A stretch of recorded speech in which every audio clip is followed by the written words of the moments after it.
Break news. భీమవరంలో తల్లిని తమ్ముడిని హత్య కేసులో హంతకుడు శ్రీనివాస్ రిమాండ్ విధించారు న్యాయమూర్తి. దాంతో పోలీసులు అతన్ని భీమవరం సబ్ జైలుకు తరలించారు. తల్లి మహాలక్ష్మి, సోదరుడు రవితేజకు బంధువులు అంత్యక్రియలు నిర్వహించారు. గతంలో శ్రీనివాస్ బెంగళూరులో వాచ్మెన్ గా పనిచేశాడు.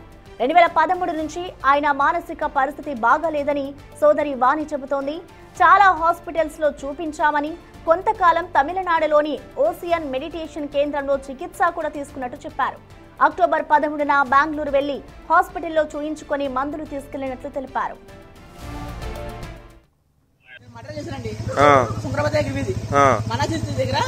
మోనికా కూల్ డ్రింక్ షాప్ ఉంది, దాని పక్క బిల్డింగ్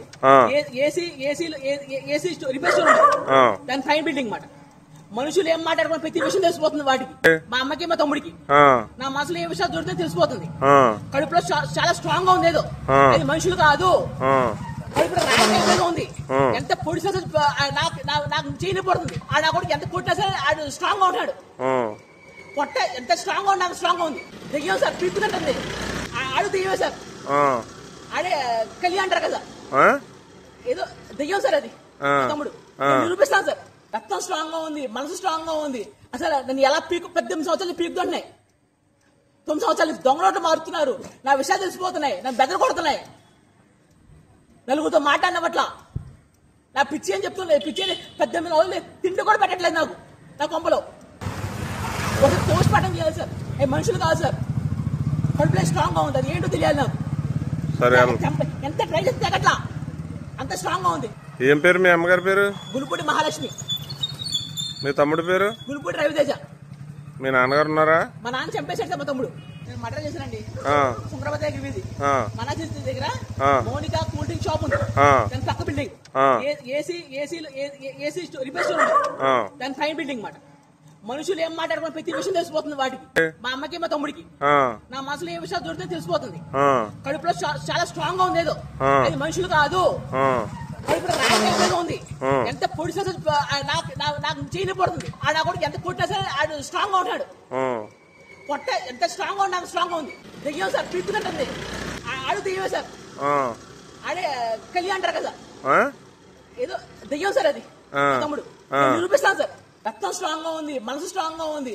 అసలు నన్ను ఎలా 18 సంవత్సరాలు పీకుతున్నాయి. 9 సంవత్సరాలు దొంగలోటు మారుతున్నారు. నా విషయాలు తెలిసిపోతున్నాయి, నన్ను బెదర కొడుతున్నాయి. నలుగురితో మాట్లాడిన పట్ల నా పిచ్చి అని చెప్తున్నాయి. పిచ్చి అని 18 రోజులు తిండి కూడా పెట్టట్లేదు నాకు. నా కొంపలో ఒక పోస్ట్ మార్టం చేయాలి సార్.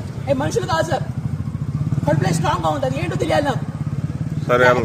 ఎంత ట్రై చేస్తే అట్లా అంత స్ట్రాంగ్ గా ఉంది. ఏం పేరు మీ అమ్మగారి పేరు? గులుపూడి మహాలక్ష్మి. మీ తమ్ముడి పేరు? గులుపూడి రవితేజ. మీ నాన్నగారు ఉన్నారా? మా నాన్న చంపేశాడు సార్. మా తమ్ముడు ఇక ఈ ఘటనకి సంబంధించిన పూర్తి డీటెయిల్స్ ని మా ప్రతినిధి సాగర్ అందిస్తారు. సాగర్, చెప్పండి, అసలు మొన్న తల్లిని తమ్ముడిని హత్య చేసిన నిందితుడికైతే ఇటు న్యాయమూర్తి రిమాండ్ విధించారు కాబట్టి అసలు ఎన్ని రోజులు రిమాండ్ విధించారు? ఈ ఘటనకి సంబంధించిన లేటెస్ట్ అప్డేట్స్ ఎలా ఉన్నాయి? ప్రశ్న దారుణంగా కన్న తల్లిని తోడబుట్టిన తమ్ముడిని కడతీర్చినటువంటి గునుపూటి శ్రీనివాస్ ని పోలీసులు కేసు నమోదు చేసి హత్యాయత్నం కింద కేసు నమోదు చేసి భీమవరం సబ్ జైలుకి తరలించారు. అతని మానసిక పరిస్థితిపై పూర్తి స్థాయిలో పోలీసులు దర్యాప్తు చేస్తున్నారు. గునుపూటి శ్రీనివాస్ కన్నతల్లిని తమ్ముడిని చంపిన తర్వాత పోలీసులకు ఫోన్ చేసి 112కి తల్లిని తమ్ముడిని చంపేశాను, ఎక్కడ లొంగిపోవాలంటూ కూడా ప్రశ్నించడం, అనంతరం అక్కడికి చేరుకున్నటువంటి పోలీసులతో మాట్లాడినటువంటి మాటలు మీరు విన్నారు. ఎంత దారుణంగా అతను మాట్లాడాడో.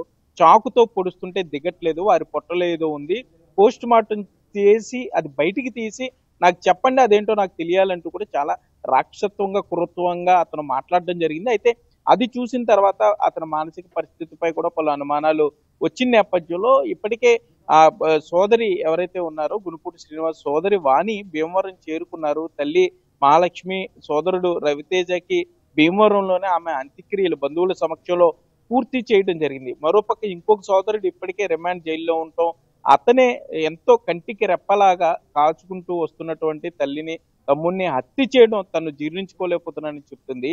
అతని మానసిక పరిస్థితి 2013వ సంవత్సరం నుండే బాలేదు, ఆసుపత్రిలో చూపిస్తున్నారు. కోవిడ్ సమయంలో గునుపూటి శ్రీనివాస్ తండ్రి చనిపోవడంతో మరింత డిప్రెషన్ కి లోనైపోయాడు. బయటికి వెళ్లి గొడవలు పట్టడం, ఇష్టం వచ్చినట్టు మాట్లాడటం, కనపడిన వారందరితో ఘర్షణలకి దిగుతుండటంతో ఇక చేసేదేమి లేక తమ్ముడు రవితేజ, తల్లి మహాలక్ష్మి శ్రీనివాస్ని ఇంటికే పరిమితం చేశారు. ఇంటి వద్దే ఉండాలని చెప్తూ వచ్చారు. అయితే అది అతనికి నచ్చలేదు. మరోపక్క బెంగళూరులో అతను సెక్యూరిటీ గార్డ్ గా ఉద్యోగం కూడా చేశాడు కొన్నాళ్ళు.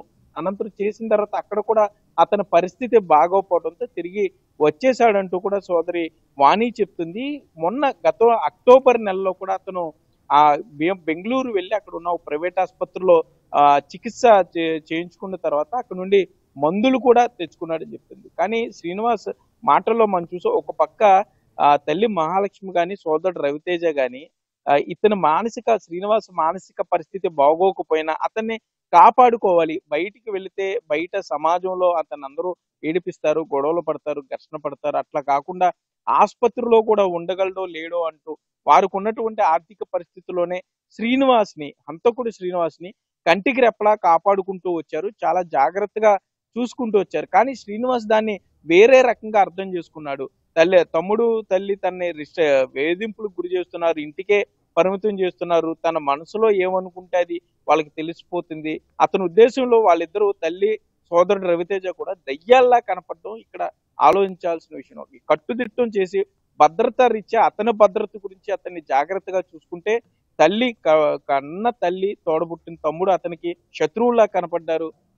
మొన్న చాలా దారుణంగా, అత్యంత దారుణంగా సుమారుగా 1-2 గంటల పాటు అత్యంత పాశవికంగా ముందు తమ్ముడిని తర్వాత తల్లిని హత్య చేసినట్లుగైతే పోలీసులు అయితే కనుగొన్నారు. పూర్తి స్థాయి రిమాండ్ రిపోర్ట్ లో పూర్తి వివరాలు కూడా పొందుపరిచారు. మెజిస్ట్రేట్ ప్రస్తుతానికి అతన్ని జిల్లా ఏదైతే భీమవరానికి సంబంధించిన సబ్ జైలుకి పంపించారో అక్కడ కారాగారంలో ప్రస్తుతం అతను ఉన్నాడు. కానీ ఇప్పుడు అక్కడ కారాగారానికి సంబంధించి కూడా అక్కడ ఉన్న ఖైదీలు కంగారు పడే పరిస్థితి. గునుపూటి శ్రీనివాస్ మానసిక పరిస్థితి బాగోలేకపోవడంతో మరి ఇప్పుడు అతన్ని ఆసుపత్రికి తరలించి మానసిక చికిత్సాలయంకి తరలించి మరి చికిత్స అందిస్తారా లేకపోతే కారాగారంలో ఉంచుతారా అనేది ఇప్పుడు ప్రశ్నార్థకంగా మారింది. మరొక సోదరి వాణి కూడా బిగ్ టీవీ ప్రత్యేకంగా మాట్లాడించే ప్రయత్నం చేసాం. ఆమె మాట్లాడే పరిస్థితులు లేదు. ఆమె కూడా పూర్తి బాధలో ఉండిపోయిన పరిస్థితి. బెంగళూరులో ఆమె నివాసం ఉంటుంది. ఈ విషయం తెలిసిన వెంటనే ఆమె ఇక్కడ భీమవరం రావడం జరిగింది. భీమవరం వచ్చిన తర్వాత ఆ విషయం తెలిసిన తర్వాత తమ్ముడితో మాట్లాడే ప్రయత్నం కూడా ఆమె చేయలేదు. ఎందుకంటే చాలా జాగ్రత్తగా బెంగళూరులో ఆమె ఇంటికి వెళితే ఆమె ఆసుపత్రికి తీసుకెళ్లేదా లేకపోతే ఆమె భర్త ఆసుపత్రికి తీసుకెళ్లి మందులు ఇప్పించి మళ్ళీ జాగ్రత్తగా బస్సు ఎక్కించి భీమవరం పంపించేవాళ్ళు. వాళ్ళ ప్రేమను అర్థం చేసుకోకుండా ఇంత దారుణంగా తల్లిని తమ్ముడిని హత్య చేయడం ఇంకా ఆమె జీర్ణించుకోలేకపోతుందనే చెప్పుకోవచ్చు. చాలా విషాద ఛాయల మధ్య బంధువులు కూడా చాలా బాధపడుతూ. అంటే సాగర్, అతను చెప్తున్న దాని ప్రకారం చూసుకుంటే ఇందాక మీరన్నట్లుగా నా తమ్ముడు నా తల్లి ఇద్దరు కూడా నాకు దయ్యాల్లా కనిపిస్తున్నారు, సో నేను ఏం మాట్లాడినా కూడా వాళ్ళకి తెలిసిపోతుంది అంటూ కూడా చెప్తూ ఉన్నారు. మరి దీనికి సంబంధించి అసలు కుటుంబ సభ్యులు కూడా గతంలో మేము ట్రీట్మెంట్ ఇచ్చాము అంటూ కూడా చెప్తున్నారు. కాబట్టి అప్పట్లో ఎప్పుడైనా ఈ విధంగా హత్యకి సంబంధించి అంటే ఈ విధంగా ప్రవర్తించేవాడా లేదంటే మానసికంగానే అతనికి ఏం అర్థం కాక ఉండేవారా? అంటే కంప్లీట్గా అతను లైఫ్ సర్కిల్ అసలు ఎలా ఉండేది అనుకోవచ్చు? అంటే సోదరి వాణి చెప్తున్న ప్రకారం అతను కొంత డిస్టర్బ్ మైండ్ గా ఉన్నాడు. కొంత అతను మానసికంగా ఇష్టం వచ్చినట్టు మాట్లాడటం, లేకపోతే అతను కొంత సరిగా అవగాహన లేని విషయాలు మాట్లాడటం, ప్రతి విషయాలు జోక్యం చేసుకోవటం. మీరు చూసారు వీడియోలో కూడా అతను అర్థం పర్థం లేకుండా మాట్లాడుతూ వచ్చాడు. అంత దారుణమైన హత్యలు చేసిన తర్వాత అతనిలో ఏమాత్రం రిగ్రెట్ ఫీలింగ్ ఎక్కడ లేదు. కనీసం కన్న తల్లిని చిన్నప్పటి నుండి అన్నం పెట్టి ఇప్పటికీ కూడా ఆవిడ భోజనం పెట్టి అతన్ని కంటికి రెప్పలా కాపాడుకొస్తుంటే చాలా జాగ్రత్త. బయటికి వెళ్తే గొడవలు పడుతున్నాడు, అందరూ ఏడిపిస్తున్నారు, ఇష్టం వచ్చినట్టు వాడుకుంటున్నారని ఇంటికే పరిమితం చేస్తే అటువంటి కన్నతల్లిని కూడా అత్యంత కిరాతకంగా హత్య చేశాడు. ఆ ప్రేమనే అతను అర్థం చేసుకోలేకపోవటం, జాగ్రత్తలు చెప్పిన నేపథ్యంలో జాగ్రత్త చెప్పిన వారే అతనికి దయ్యాల్లా కనపడటం, ఇదే అతను బయటికి పంపించి ఉంటే మరి బయట సమాజంలో వ్యక్తుల పరిస్థితి ఏ విధంగా ఉండేది? సమాజంలో ఎవరి మీద అతను ఇదే విధంగా దాడి చేస్తే మరి ఇంకెంత ఘోరంగా ఉండేది? అటువంటి దారుణాన్ని అరికట్టడానికే మరి తల్లి తమ్ముడు ఆ విధంగా అతన్ని కొంత ఇంటికే పరిమితం చేశారు అనుకోవచ్చు. ఇంటికే పరిమితం చేసిన తర్వాత అతని మానసిక పరిస్థితి మరింత దిగజారిపోయి ఉండొచ్చు. మాట్లాడేవారు లేకపోవటం, లేకపోతే కొంత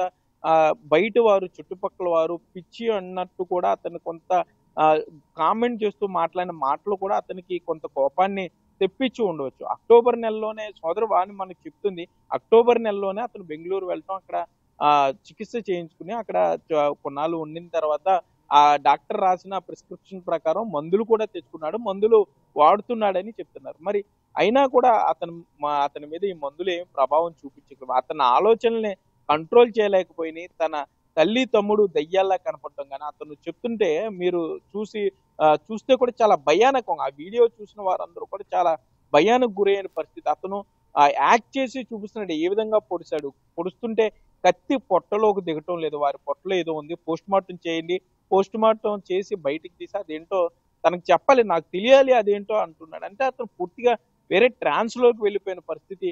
అతను ఇప్పటికీ కూడా తల్లిని తమ్ముడిని చంపానన్న ఆలోచన కన్నా కూడా దయ్యాలని చంపాను, తనను వేధిస్తున్నటువంటి దయ్యాలని చంపానంటూ కూడా మాట్లాడడం కూడా కొంత అందరినీ బాధించే విషయం. ఒక పక్క తమ్ముడు తల్లి చనిపోయిన బాధలో సోదరు వాడుంది, మరో పక్క సొంత కుటుంబ సభ్యుడే కంటికి రెప్పలా కాపాడుకునే వాడే వారిద్దరిని అత్యంత కిరాతకంగా హత్య చేసి జైల్లో ఉంటూ కూడా తను బాధిస్తుందని ఆవిడ చెప్తుంది. ప్రస్తుతానికైతే భీమవరంలో గునిపూటి మహాలక్ష్మి, రవితేజ అంత్యక్రియలు అయితే బంధువుల సమక్షంలో పూర్తయినాయి. సాగర్, అంటే మనం చూసుకుంటే ఇటు శ్రీనివాస్ నిందితుడిది మానసికంగా కూడా బాగాలేదు అని కుటుంబ సభ్యులు చెప్తున్నారు. మరోవైపు ఆయన వీడియోలో మాట్లాడుతుంటే కూడా మనకి క్లియర్గా అర్థమవుతుంది. సో ఇప్పుడు ప్రెసెంట్ న్యాయమూర్తి రిమాండ్ విధించారు కాబట్టి అతనికి మానసిక స్థితికి సంబంధించి అంటే రిహాబ్కి తరలిస్తారనుకోవచ్చా, లేదంటే రిమాండ్ ముగిసిన తర్వాత మళ్ళీ జైలుకి తరలిస్తారనుకోవచ్చా? అదే ఇప్పుడు ఇదే ప్రశ్న అందరికి లేవనెత్తుందని చెప్పుకోవచ్చు. అతని మానసిక పరిస్థితి సరిగా లేనట్లయితే 2013 నుండి అతను చికిత్స పొందినట్లయితే మొత్తం ఆ రికార్డులంతా కూడా సబ్మిట్ చేయాల్సి ఉంటుంది. కానీ బంధువులంతా కూడా శ్రీనివాస్ మీద కోపంగా ఉన్నారు. ఎందుకంటే అంత ప్రేమగా చూసుకున్న తల్లిని తమ్ముడినే చంపేశాడు, అతనికి సరైన గత్తె పట్టిందంటూ కూడా బంధువులు మాట్లాడుకుంటున్నారు. అతను జైల్లోనే ఉండాలనుకుంటున్నారు తప్ప నిజంగా అతని మానసిక పరిస్థితి సరిగా లేనట్లయితే ఆ డాక్యుమెంట్స్ అన్ని ప్రొడ్యూస్ చేయాల్సి ఉంటుంది. అతని తరపు లాయర్ కోర్టుకి సమర్పించాలి. కోర్టులో కోర్టు జడ్జి అనుమతితో, మెజిస్ట్రేట్ అనుమతితో మానసిక చికిత్సాలయంకి తరలించే ఏర్పాట్లు జరుగుతాయి. కానీ ఇప్పుడు పోలీసులు ఇంకా విచారణ దశలోనే ఉన్నారు. ఇతను మొబైల్ కి సంబంధించి పూర్తి స్థాయిలో వెరిఫై చేస్తున్నారు. ఎందుకంటే మొబైల్ హిస్టరీకి సంబంధించి అంటే హత్యలకు సంబంధించిన ఏమన్నా వీడియోలు చూసాడా, లేకపోతే వీరి కుటుంబ సభ్యుల మధ్య ఘర్షణలు ఏమన్నా జరిగి ఉండే, ఆస్తికి సంబంధించిన ఘర్షణలు ఏమన్నా జరిగినాయా అని చుట్టుపక్కల వారి నుండి కూడా వెరిఫై చేస్తున్నారు. రవితేజ ఎవరైతే హత్యకు గురయ్యాడో రవితేజ ఫైనాన్స్ లో ఉద్యోగం చేస్తూ ఉంటాడని చెప్పారు, చిన్న ప్రైవేట్ కంపెనీలో. అక్కడ కూడా పూర్తి స్థాయిలో అతని గురించి వెరిఫై చేస్తున్నారు. వీరికి సంబంధించి కుటుంబ సభ్యుల మధ్య ఏమన్నా తగాదాలు ఉన్నాయి, లేదంటే నిజంగానే అతని మానసిక పరిస్థితి బాగోలేనట్లయితే ఇప్పుడు సోదరి వాణి ఆ కాగితాలన్నింటినీ కూడా డాక్టర్ ప్రిస్క్రిప్షన్, వాడిన మందులు, ఆ మెడికల్ హిస్టరీ అంతా కూడా పోలీసులకి సమర్పించాల్సి ఉంటుంది. కానీ వాణి కూడా కొంత సోదరు వాణి కూడా పూర్తిగా బాధలోకి వెళ్ళిపోయిన పరిస్థితి, షాక్ లోకి వెళ్ళిపోయిన పరిస్థితి, ఏం చేయాలో కూడా అర్థం కాని పరిస్థితి. మరి ఇప్పుడు కుటుంబ సభ్యులు ఏం నిర్ణయం తీసుకుంటారు? ఈ గుడిపాటి శ్రీనివాస్ కి సంబంధించి మెడికల్ హిస్టరీని కోర్టులో సబ్మిట్ చేస్తారా, పోలీసులకి పూర్తి ఆధారాలతో ఇస్తారా, లేదంటే అతను మరి అక్కడ కారాగారంలోనే ఉండిపోయినట్లయితే, సబ్ జైల్లోనే ఉండిపోతే రిమాండ్ ముగిసేంత వరకు మరి అక్కడ ఖైదీల పరిస్థితి ఏంటి? ఖైదీలు కూడా భయపడే పరిస్థితి ఉంటుంది. ఇంత మానసికంగా స్టేబుల్ గా లేని వ్యక్తి అక్కడ జైల్లో తోటి ఖైదీలను కూడా గాయపరిచే అవకాశాలు ఉన్నదన ఆ దిశగా కూడా పోలీసులు అయితే పూర్తి స్థాయిలో విచారణ చేసిన తర్వాత మరింత పూర్తి సమాచారంతో వారి దర్యాప్తుకు సంబంధించినటువంటి సాక్ష్యాధారాలతో మెజిస్ట్రేట్ కి ఇస్తే తప్ప శ్రీనివాస్ కి ట్రీట్మెంట్ అంటే వైద్య సహాయం అవసరం ఉందా లేదా అనేది తేల్చే అవకాశం ఉంటుంది. మరోపక్క వాణి దగ్గర నుండి కూడా పూర్తి స్థాయిలో వివరాలు తీసుకుంటున్నారు. అతను మెడిటేషన్ కి సంబంధించి కానీ మొత్తం హిస్టరీ, మెడికల్ హిస్టరీ అంతా కూడా తీసుకున్న తర్వాత పోలీసుల దర్యాప్తులో పూర్తి స్థాయిలో ఎంక్వైరీ చేసిన తర్వాత మాట్లాడతామని పోలీసు అధికారులు కూడా చెప్పే పరిస్థితులు అయితే ఇక్కడ ఉన్నాయి. ప్రశ్న రైట్, థ్యాంక్ యూ సాగర్. సుందరబాద్ దగ్గర వీధి మనాసిరి దగ్గర మోనికా కూల్ డ్రింక్ షాప్ ఉంది, దాని పక్క బిల్డింగ్ ఏసీ రిపేర్ స్టోర్ ఉంది, దాని పైన బిల్డింగ్ మాట. మనుషులు ఏం మాట్లాడుకుని ప్రతి విషయం తెలిసిపోతుంది వాటికి, మా అమ్మకి మా తమ్ముడికి. నా మనసులో ఏ విషయాలు దొరికితే తెలిసిపోతుంది. కడుపులో చాలా స్ట్రాంగ్ గా ఉంది, ఏదో అది మనుషులు కాదు, కడుపులో రాజకీయంగా ఉంది. ఎంత పొడిసా నాకు చేయబడుతుంది. ఆ నా కొడుకు ఎంత కొట్టినా సరే ఆడు స్ట్రాంగ్ గా ఉంటాడు. పొట్ట ఎంత స్ట్రాంగ్ గా నాకు స్ట్రాంగ్ గా ఉంది. దెయ్యం సార్ పీక్కుతుంటుంది, ఆడు దెయ్యమే సార్. ఆడే కలిగి అంటారు కదా, ఏదో దెయ్యం సార్ అది. తమ్ముడు నిరూపిస్తాను సార్, రక్తం స్ట్రాంగ్ గా ఉంది, మనసు స్ట్రాంగ్ గా ఉంది. అసలు నన్ను ఎలా 18 సంవత్సరాలు పీకుతున్నాయి, 9 సంవత్సరాలు దొంగలోట్లు మారుతున్నారు. నా విషయాలు తెలిసిపోతున్నాయి, నన్ను బెదర కొడుతున్నాయి, నలుగురితో మాట్లాడిన పట్ల నా పిచ్చి అని చెప్తుంది. పిచ్చి అని 18 రోజులు తిండి కూడా పెట్టట్లేదు నాకు. నా కొంపలో ఒక పోస్ట్ మార్టం చేయాలి సార్. మనుషులు కాదు సార్. కడుపులో స్ట్రాంగ్ గా ఉంటుంది. ఏంటో తెలియాలి నాకు. ఎంత ట్రై చేస్తే అట్లా అంత స్ట్రాంగ్ గా ఉంది. ఏం పేరు మీ అమ్మగారి పేరు? గునుపూడి మహాలక్ష్మి. మీ తమ్ముడి పేరు? గునుపూడి రవితేజ. మీ నాన్నగారు